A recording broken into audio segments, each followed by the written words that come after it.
اب کیا ہوا؟ موسیٰ علیہ الصلوۃ والسلام کے ذریعے پھر فرعون کی حکومت کا خاتمہ ہوا.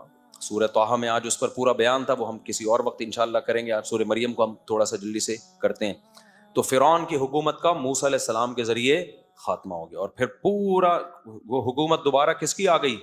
بنی اسرائیل کی. پھر اللہ نے بنی اسرائیل کو حکم دیا کہ کچھ کام اللہ نے خود کر دیے جو تمہارے بس میں نہیں تھے. اچھا، موسیٰ علیہ السلام کو اللہ نے یہ نہیں کہا کہ فرعون کے خلاف بغاوت کرو، وجہ اس کی یہ تھی کہ اسلام بھی گراؤنڈ ریئلٹی کو دیکھتا ہے.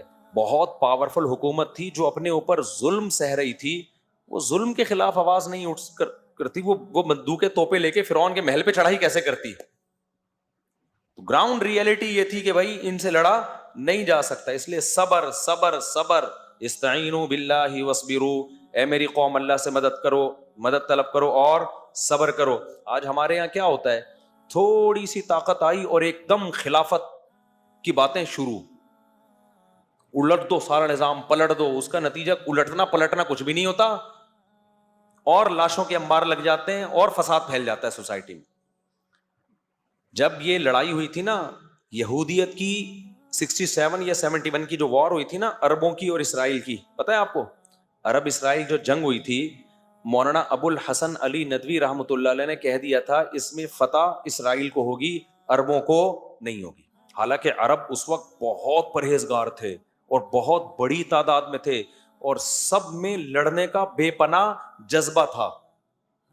ابو الحسن علی ندوی بہت بڑے عالم گزرے ہندوستان میں، بڑے محقق، آج ان کی ساری پیشگوئیاں پوری ہو رہی ہیں. انہوں نے کہا تھا فتح کس کو ہوگی؟ اسرائیل کو.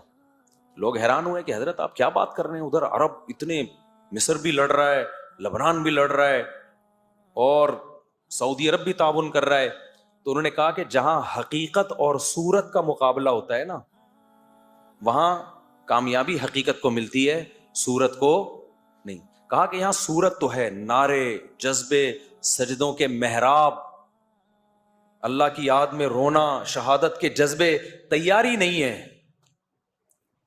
یہودی کے پاس کچھ بھی نہیں ہے، تیاری پراپر کر کے میدان میں اترا ہے. اسے پتا تھا کہ مصر سے بھی حملہ ہو سکتا ہے، میں جب یہ کروں گا، پہلے سے اس نے اس کا انتظام کیا ہوا تھا. خفیہ ایجنسیاں چھوڑی ہوئی تھی کہ مصر کے طیارے اڑنے کا پروگرام بنائے نا تو بتا دینا ہمیں، تاکہ ہم ایئرپورٹ پہ ہی تباہ کر دیں ان کو.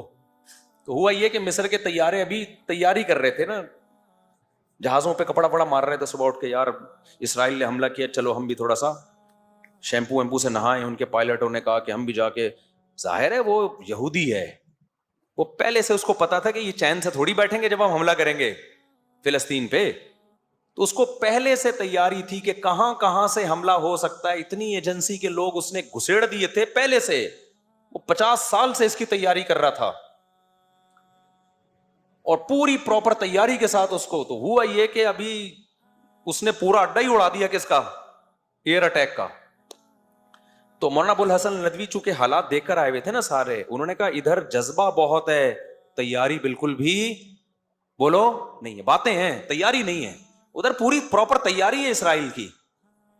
آج بھی یہی کچھ ہو رہا ہے، پھینکتے رہو بس، میں یہ کر دوں گا، میں یوں کر دوں گا.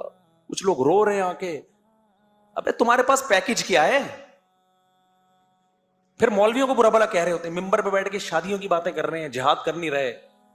تم بھی تو مولویوں کی مخالفتیں کر رہے ہو ممبر پہ بیٹھ کے، تم کیا کر رہے ہو؟ تم کون سا جہاد کر رہے ہو؟ تو باتیں کرنے پر گورنمنٹ کی طرف سے کوئی پابندی نہیں ہے. تیاری دیکھو، قرآن میں اللہ نے کیا کہا؟ اعدوا لهم ما استطعتم من قوہ، تم دشمن کے خلاف طاقت اور قوت تیار کرو. اعدوا کا مطلب پہلے تیاری کرو اس کی.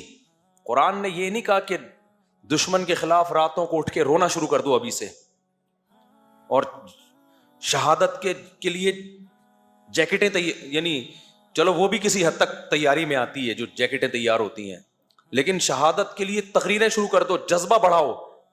یہودی کہتا ہے جذبہ گیا بھاڑ میں، پہلے تم یہ دیکھو تمہارے پاس ٹینک ہیں جو مقابلہ کر سکتے ہیں. پھر بین الاقوامی طاقتوں کو اپنے ساتھ ملانے کے لیے اس نے کیسی کیسی چالیں چلی ہیں. آج ہم سمجھتے ہیں کہ امریکہ اسرائیل کو سپورٹ کر رہا ہے، امریکہ یقیناً اسرائیل کو سپورٹ کر رہا ہے، لیکن آپ کو پتا ہے امریکہ نے اسرائیل نے امریکہ کو دبوچا وہ یوں کر کے کہ تیرا باپ بھی مجھے سپورٹ کرے گا. وہ کمبل والا واقعہ سنا کے بس تفسیر کی طرف آتا ہوں. ایک آدمی نے دریا میں دیکھا کمبل بہہ رہا ہے. کسی نے کہا بھائی اس کو لالچی تھا, اس کو کمبل چاہیے تھا ہر قیمت پہ. لوگوں نے کہا چھوڑ دے, دریا میں جائے گا, اتنا تیز دریا. اس نے کہا فری پھوکٹ کا کمبل کون چھوڑتا ہے بھائی, تیرتا وہ اندر گیا. وہ کمبل نہیں, وہ ریچھ تھا, کیونکہ اوپر سے تو منہ تو نظر نہیں آ رہا تھا. اب جا کے کمبل نے پکڑ لیا اس کو نا, ریچھ نے پکڑ لیا. اب یہ چھڑوانے کی کوشش کر رہا ہے, چھوٹ نہیں رہا. تو اس کے دوست نے کہا بھائی کمبل کو چھوڑ دے, اگر نہیں تیرے کنٹرول میں آ رہا. کہہ رہا ہے میں تو چھوڑوں, کمبل نہیں چھوڑ رہا مجھے. تو امریکہ کی عوام بھی امریکہ کے خلاف احتجاج کر رہی ہے کہ اسرائیل میں یہ ہو رہا ہے, غزہ میں ظلم ہو رہا ہے. امریکہ کہہ رہا ہے میں تو اسرائیل کو چھوڑوں, اسرائیل مجھے نہیں چھوڑ رہا. ابھی میری گردن اسرائیل نے دبوچی ہوئی ہے. اتنا سا ملک ہے, سازشیں کر کر کے نا پلاننگ کی ہے 100 سال پہلے کہ یار ہم منورٹی میں ہیں, بزنس اپنے قبضے میں لو.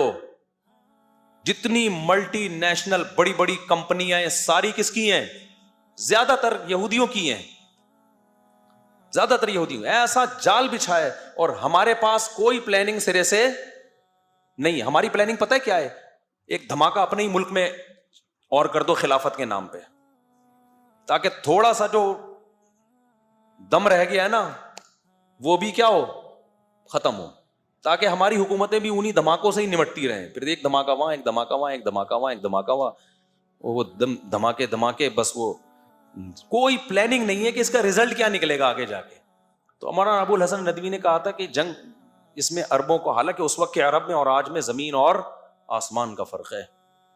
سمجھتے ہو, افغانستان میں جب رشیا آیا ہے نا تو پوری دنیا نے مل کے مدد کی ہے افغانستان کی. پوری دنیا نے قربانی بے پناہ دی افغانوں نے.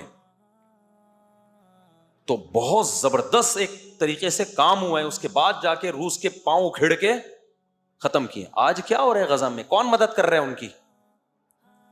یہاں سے ہم آٹے بھر بھر کے بھیج رہے ہیں, پراٹھے بنا بنا کے کھاؤ. وہ کیا کرے گا بیچارے؟ تو نہ ہونے سے یہ بھی غنیمت ہے, نہ ہونے سے یہ بھی ہے. یہ نہیں کہ آپ مدد کرنا چھوڑ دیں. تو آٹے بھیج رہے ہیں, چاول بھیج رہے ہیں, راشن بھیج رہے ہیں, چلو ٹھیک ہے پیٹ بھر جائے ان کا, لیکن یہ اس طرح سے تھوڑی ہوگا جب تک, اور یہ افراد نہیں, جب تک یہ جو مسلم کنٹریز ہیں یہ متحد ہو کے پلاننگ کر کے ایک لائحہ عمل نہیں بناتے کہ ماضی میں ہم سے کیا غلطیاں ہوئی ہیں, ان غلطیوں کو ہم نے ریپیٹ نہیں کرنا. اس کے بعد جا کے یہ کام ہوگا تو ہوگا. ورنہ بھائی یہ جو جس طرح سے ابھی چل رہا ہے نا, اللہ مدد کر دے تو دیکھو وہ تو پھر اللہ سے تو کوئی لڑ نہیں سکتا. وہ تو 313 کو 1000 پہ فتح عطا فرما سکتا ہے. اور ہمیں امید ہے انشاءاللہ, کیونکہ ان کی قربانیاں رنگ لائیں گی انشاءاللہ. تو کیونکہ احادیث سے تو ہمیں یہ پتہ چلتا ہے کہ یہودیت کا بیڑا غرق ہونے والا ہے.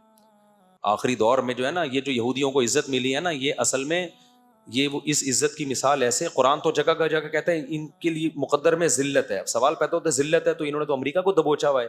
تو دیکھو ذلت کے لیے نا پہلے عزت ضروری ہوتی ہے. ہمیشہ عزت دار آدمی کو ذلیل کیا جاتا ہے, ذلیل پہلے سے مزید ذلیل نہیں ہوتا. تو اللہ یہودیوں کو بہت ساری قومیں مسلط ہوئی ہیں, ذلیل کرتی رہی ہیں.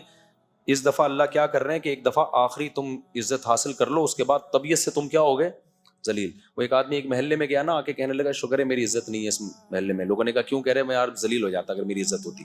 عزت ہے ہی نہیں تو ذلیل بھی نہیں ہوا. تو لیکن ہمارے کوئی پروگرام نہیں ہے جو اسرائیل نے تیاری کی ہے. ہم اسباب کی دنیا سے غافل ہیں. تو ایسے تھوڑی ہوتا ہے. اللہ نے قرآن میں کیا کہا ہے کہ ان اللہ لا یغیر ما بقوم حتی یغیروا ما بانفسہم. اللہ نے کسی قوم کی حالت اس وقت تک چینج نہیں کی ہے جب تک وہ خود اپنے آپ کو چینج نہیں کرتے. تو ہم چینج ہی نہیں کرتے اپنے آپ کو, اور من حیث القوم چینج نہیں کرتے ہیں, باتیں پھینکتے رہیں گے. اسکالرز بھی آ کے نا اور تخریب کاری کر رہے ہیں خلافت اور جہاد کے نام پہ. وہ بھی کچھ نہیں کر رہے ہوتے. ہر تھوڑی دیر میں فیس بک پہ کلپ آ رہا ہے, یہ مولوی کچھ نہیں کر رہے, یہ مولوی یوں نہیں کر رہے, یہ مولوی. تو تو کیا کر رہا ہے یار, تو بتانا بھائی, تم بھی تو بتاؤ کیا کر رہے ہو. تم بھی تو پھینک رہے ہو نا بیٹھے باتیں بیٹھ کے, کوئی پیکج دو. اس کی میں ایک مثال دیتا ہوں بس, یہ پھر آگے چلتا ہوں. ایک صاحب میرے پاس آئے, مجھے کہنے لگے میں نوجوانوں میں اتنا کام کرنا چاہ رہا ہوں, یہ کام بڑا زبردست. انہوں نے مجھے لگا کہ بس 5 سال میں پاکستان میں خلافت راشدہ کا دور قائم ہونے والا ہے. مجھے کہنے لگے کہ اب آپ نا ایک میرے چینل پہ ایک ریکارڈنگ کروا دیں کہ یہ بندہ اتنا کام کرنا چاہ رہے, اس کے ساتھ تعاون کریں, چندہ بندہ دیں, اس کا بڑا ویژن ہے. ابے میں نے کہا کچھ کام تو کر کے دکھا میرے بھائی. میں تیرے لیے چندے کا اعلان کروں, کروڑوں روپے لے کے تو مارکیٹ سے شارٹ, کچھ کام کر کے دکھاؤ, میں دیکھوں گا کہ 4 سال میں کیا آؤٹ پٹ آیا ہے, 5 سال میں کیا آؤٹ پٹ آیا, اس کا کیا رزلٹ نکلا. پروگرام شروع میں ہی بڑھ تو نہیں گیا کہیں تمہارا, جو تھوڑا بہت پروگرام چل رہا ہے ایسا نہ وہ بھی بڑھ جائے.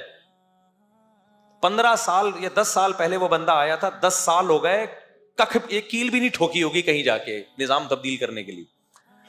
تو آپ کچھ کرو نا, اگر کوئی پازیٹو کام کرتے ہو تو وہ کیا ہے, شاعر نے کہا ہے نا کہ لوگ شامل ہوتے رہیں گے, کارواں بنتا رہے گا. کام کرو آپ, خود پبلک دیکھے گی.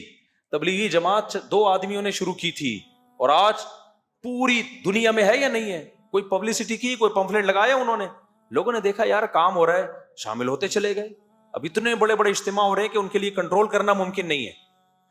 تو اس لیے یہ جو سوشل میڈیا کی دنیا سے اپنے آپ کو نکالو. خیر.